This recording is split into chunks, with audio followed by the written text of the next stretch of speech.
जागतिक निसर्ग संवर्धन दिवसाचे औचित्य साधून ऐरोलीचे आमदार संदीप नाईक यांनी महाविद्यालयातील विद्यार्थी, निसर्गप्रेमी आणि पक्ष कार्यकर्त्यांसमवेत रबाळे MIDC मध्ये असलेल्या सुलैदेवी डोंगरावर वृक्ष लागवडीसाठी उपस्थित होते। या उपक्रमाचे आयोजन आमदार संदीप नाईक यांच्या ग्रीन होप या सामाजिक संस्थेमार्फत केले होते।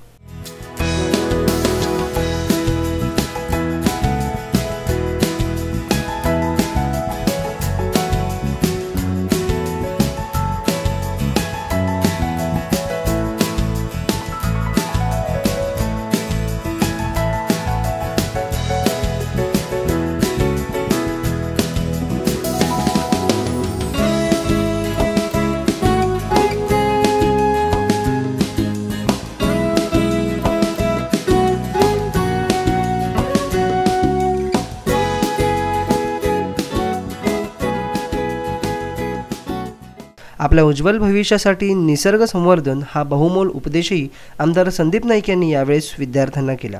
कालांतराने इंडस्ट्रियलायझेशन झालं, सिव्हिलायझेशन झालं, जिथे जंगल होते तिथे कॉन्क्रीटचे जंगल झाले। परंतु अशा परिस्थितीमध्ये आपल्या भूतकाळानं किंबहुना आपल्या पूर्वजांनी आपल्याला जे दिलं आपण त्याचा उपभोगतोय, परंतु काहीतरी आपल्या भविष्याला आपण देणे लागतो। त्यामुळे सेव्ह नेचर फॉर फ्युचर म्हणजे आपल्या भविष्याकरता आपण काहीतरी सेव्ह केलं पाहिजे। ग्लोबल वॉर्मिंग थांबवण्याकरता आपण काहीतरी केलं पाहिजे। पत्रकारांशी बोलताना आमदार संदीप नाईक म्हणाले की पर्वतांना पर्यटन क्षेत्राचे नावलौकिक मिळवून देण्यासाठी यापुढे काम केले जाईल। या परिसरामध्ये पर्यटन स्थळाचं स्वरूप या परिसराला प्राप्त होईल अशा प्रकारच्या सर्व ॲक्टिव्हिटी या सुलादेवी, गवळीदेव आणि मुंबादेवी येथे केल्या जातील। पुढच्या वर्षी आपण पुन्हा वनसंवर्धन दिन इकडे साजरा करायला येऊ तेव्हा आपण हा विकास पूर्ण झालेला या ठिकाणी आपल्याला बघायला मिळेल। तसंच पुढील वर्षी औषधी वनस्पतींची लागवडही करण्यात येईल असे आश्वासनही दिले। या परिसरामध्ये आयुर्वेदिक किंवा म्हणजे जी झाडं आहेत, वनस्पती आहेत, त्यांचं संवर्धन देखील होणं गरजेचं आहे। येणाऱ्या टप्प्यामध्ये या परिसरामध्ये आयुर्वेदिक झाडं म्हणजे जी त्या ठिकाणी जी उपयोगी वनस्पती आहे, औषधी वनस्पती आहे, त्याची लागवड देखील कुठे कुठे करता येईल याकरता देखील पुढच्या वर्षी ग्रीन होप, जीवनधारा वार्ड सल्लागार समिती आणि सर्वच NGOच्या माध्यमातून हा प्रयत्न देखील केला जाईल। त्या माध्यमातून आदिवासी लोकांना रोजगार निर्मिती ह्याचा देखील विचार केला जाईल। ऐरोलीचे आमदार संदीप नाईक यांनी सर्वांना जागतिक निसर्ग संवर्धन दिनाच्या शुभेच्छाही यावेळेस दिल्या।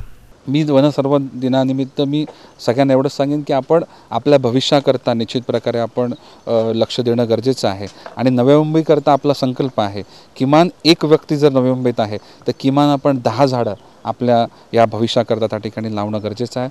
पुन्हा एकदा मी सर्व घटक या ठिकाणी या पावसामध्ये देखील इथे उपस्थित राहिले मी सर्वांचा आभार मानतो आणि या वन संरक्षण दिनाच्या मी सर्वांना मनस्पूर्वक शुभेच्छा देतो। Bureau report NMTV news.